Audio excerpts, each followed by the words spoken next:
ጸጋና ሰላም ይብዛላችሁ። እንዴት አላችሁ?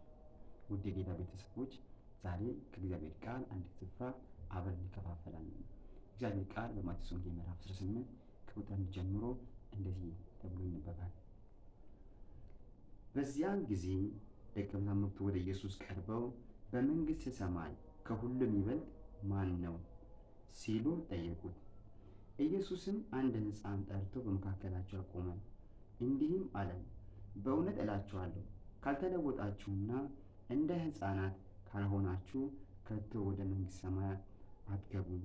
እንደዚህ ሕፃን ራሱን ዝቅ የሚያደርግ በመንግሥተ ሰማይ ታላቅ ይሆናል።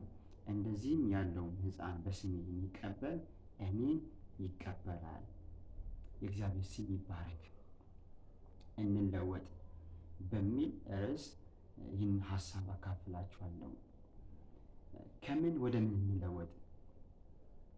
እዚህ ስፍራ ላይ ተለወጡ ወይም ካልተለወጣችሁ ከቶ ወደ እግዚአብሔር መንግሥት አትገቡ ብሎ አስጠነቀቃቸው።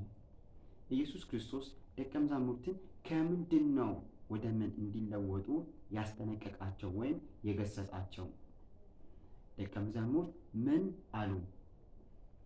በመንግሥተ ሰማይ ማን ነው ታላቅ? ከመካከላችን ከኛ መሃል ማን ነው ታላቅ ብለው ጠየቁ።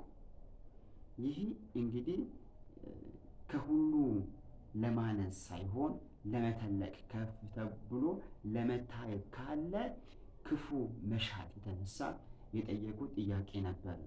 በመካከላቸው የገዥነትን ስፍራ ለመቆናጠጥ ከመፈለግ የሆነ መሻት ስለነበረ ይህንን የልባቸው ሀሳብ አውቆ ጌታ ኢየሱስ እንዲህ ብሎ ተናገረ ይለናል። ሉቃስ ወንጌል ምዕራፍ 9 ቁጥር 46 እስከ 48 ባለው ሀሳብ ውስጥ በጣም ከባድ የሆነ ክርክር ነበረ። ይህንን ክርክር ነው በመካከላቸው መልስ ስላልተገኘላቸው ይህንን ነገር ወደ ኢየሱስ ክርስቶስ ያቀረቡት። ኢየሱስ ክርስቶስ ደግሞ ይህንን የልባቸውን ጥያቄና ክፋት አውቆ የመለሰላቸው ወይም የገሰጻቸው ግሳጼ እንዲህ ነው። ይህ አይነት መንገድ ከቶ ወደ እግዚአብሔር መንግሥት እንኳን የሚያስገባ እንዳልሆነ አስጠነቀቃቸው። ስለዚህ ምን መሆን አለባቸው? መለወጥ አለባቸው። ስለዚህ የለውጥ ጎዳናዎችን 1 2 3 እንመለከታለን። ስለዚህ ከእንደዚህ አይነት የህይወት ስርዓት ከእንደዚህ አይነት ጥያቄ ወይ ከእንደዚህ አይነት ብልሹ ሀሳብ እንዴት እንለወጥ? አንደኛው ንስሐ በመግባት ነው። ለዚሁ ስራ ለዚሁ ሀሳብ ወይም ለዚህ አይነት ክፉ መሻት ንስሐ መግባት። በመቀጠል ከሁሉ ታላቅ ሆኖ ለመታየት ሳይሆን ከሁሉ ለማነስ ራስን ማዘጋጀት። በመቀጠል የእግዚአብሔርን ጎዳና በመከተል በዛው ህይወት በመጽናት እንለወጥ። አንደኛው ከእንደዚህ አይነት መንገድ ንስሐ በመግባት እንመለስ፣ ይቅርታን እግዚአብሔርን በመጠየቅ። በመቀጠል ደግሞ ከሁሉ ለመብለጥ ሳይሆን ከሁሉ ለማነስ እንስራ፣ በዛው ደግሞ እንጽና። ይሄ ጥያቄ ምን አይነት ጥያቄ ነው? የጥያቄው መልክ ስንመለከት የትዕቢት ጥያቄ ነው። ትዕቢት እንግዲህ የማን ነው? የዲያብሎስ ነው። ትህትና ወይም መገዛት ወይም ራስን መስጠት፣ የራስን ፈቃድ መተው የትህትና ወይም የክርስቶስ ማንነት ባህሪ ነው። እነሱ ደግሞ የተላበሱት ማንነት ደግሞ የዲያብሎስን ማንነት፣ እግዚአብሔርን ከማክበር ወይም እግዚአብሔርን ከማላቅ የሆነ አይነት መሻትና ጥያቄ ሳይሆን ራሳቸውን አንዳቸው ከአንዳቸው ከፍ አድርጎ የማስቀመጥ ጥያቄ ስለነበረ ይህንን ጥያቄያቸው ልክ ዲያብሎስ እንደወደቀ የሚጥላቸው ነበረ። ስለዚህ ክርስቶስ ማቴዎስ ወንጌል ላይ ሲናገር ምንድን ነው? ከእኔ ተማሩ፣ እኔ በልቤ የዋህና ትሑት ነኝ አለ። ስለዚህ እርሱም እንዲማሩት እንዲቀበሉት ወይም እነሱ እንዲሆኑት የሚፈልገው የትህትናና የዋህነትን ህይወት ነው። እነሱ ግን በመካከላቸው የተነሳው ደግሞ የትዕቢት የሆነ ሌላው ላይ የበላይ ሆኖ ኦር ደግሞ የመክበር አይነት ጥያቄ ነበር። የማክበር ሳይሆን የመከበርን። ኢየሱስ ክርስቶስ በሌላ ስፍራ ሲናገር ምንድን ነው ያለው? የሰው ልጅ ሊያገለግልና ነፍሱን ስለ ብዙዎች ሰዎች ቤዛ አድርጎ ዘንድ መጥቷል እንጂ እንዲያገለግሉት አልመጣም ይላል።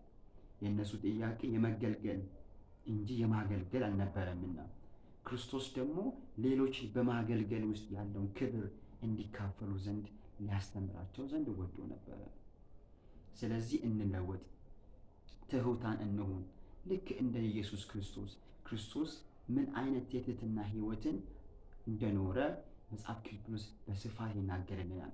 በዚህ በአጭር ደቂቃ ውስጥ የክርስቶስን ትህትና ተነግሮ የሚጨረስ ጉዳይ ስላልሆነ ጳውሎስ ለኤፌሶን ሰዎች ከተናገረው አንድ ክፍል አንብብና ከዛ በኋላ ሌላ ጊዜ በሰፊው ደግሞ እናወራለን። ኤፌሶን መጽሐፍ ምዕራፍ 5 ከቁጥር 21 ላይ ያለውን እናነባለን።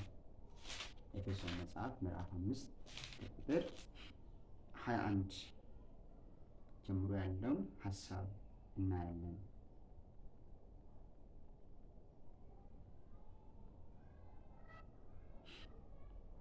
እንዲህ ብሎ ይናገራል። ለክርስቶስ ክብር ብላችሁ ከእናንተ እያንዳንዱ ለሌላው ይታዘዝ ብሎ ይናገራል። በሌላው ደግሞ ሲናገር ምንድን ነው የሚለው? ለክርስቶስ ካላችሁ መገዛትና መፍራት የተነሳ አንዳችሁ ለአንዳችሁ ተገዙ፣ ታዘዙ፣ ትሑታን ሁኑ ብሎ ጳውሎስ ለኤፌሶን ሰዎች ይህን መልእክት ጽፍላቸዋል።